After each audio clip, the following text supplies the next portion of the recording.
आप सभी को जय श्री श्याम। आज की वीडियो में बात करेंगे कि आषाढ़ मास में आने वाली कृष्ण पक्ष की एकादशी का क्या नाम है, 2026 में एकादशी कब है, व्रत किस दिन रखना है, व्रत का पारण कब और कैसे होगा। आषाढ़ मास के कृष्ण पक्ष की एकादशी को योगिनी एकादशी कहा जाता है। इस एकादशी के व्रत के परिणाम स्वरूप घर से बीमारी और गरीबी दोनों का विनाश हो जाता है। ऐसे में 2026 में जुलाई महीने में आ रही आषाढ़ मास के कृष्ण पक्ष की योगिनी एकादशी 10 जुलाई को सुबह 8:17 पर शुरू हो जाएगी और 11 जुलाई को सुबह 5:22 तक रहेगी। ऐसे में दोनों ही दिन एकादशी का व्रत किया जा सकता है, लेकिन जो सही एकादशी है वो 11 जुलाई की है। क्यों?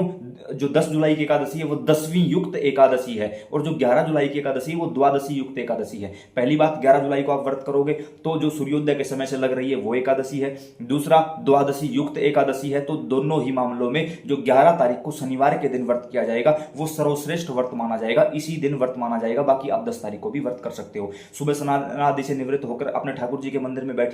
जो भी देवी देवता की आप पूजा करते हो उनको केवल आप फलों का भोग लगाइए, तुलसी दल का भोग लगाइए। लेकिन याद रहे, एकादशी और रविवार के दिन तुलसी नहीं उतारी जाती, आप एक दिन पहले उतार के रख सकते हो।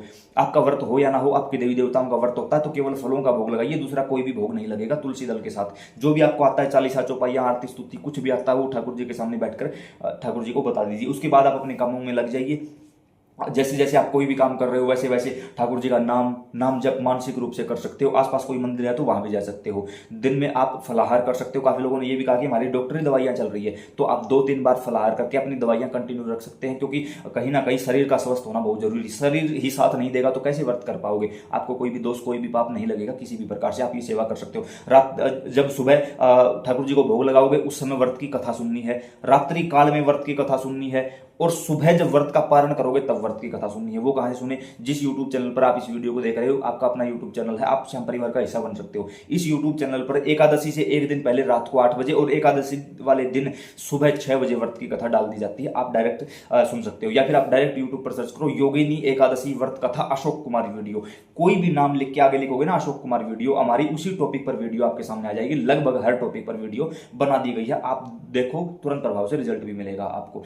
उसके साथ साथ जो लोग 10 तारीख को एकादशी का व्रत करेंगे उनका व्रत का पारण 11 तारीख को शनिवार के दिन दोपहर को 1:50 के बाद होगा। और जो लोग 11 तारीख को व्रत कर रहे हैं उनका व्रत का पारण 12 तारीख को रविवार के दिन सुबह 5:32 से 8:18 के बीच में आप अपने व्रत का पारण कर सकते हो। पारण के समय भी आप ठाकुर जी को मूंग चावलों की खिचड़ी, खीर, चावल, कोई भी भोग प्रसाद बना के तुलसी दल के साथ अर्पित करिए। सूर्य नारायण को जल दीजिए, तुलसी में जल दीजिए। द्वादशी को आप दे सकते हो, लेकिन अब की बार द्वादशी को रविवार है तो तुलसी में जल तो नहीं दिया जाएगा। तो ऐसे में आप सूर्य नारायण भगवान को जल दे सकते हो। घर में जो बुजुर्ग हैं पहले उनको भोजन करवाइए, गौ माता को भोजन करवाइए, फिर उसके बाद आप अपने व्रत का पारण कर सकते हो।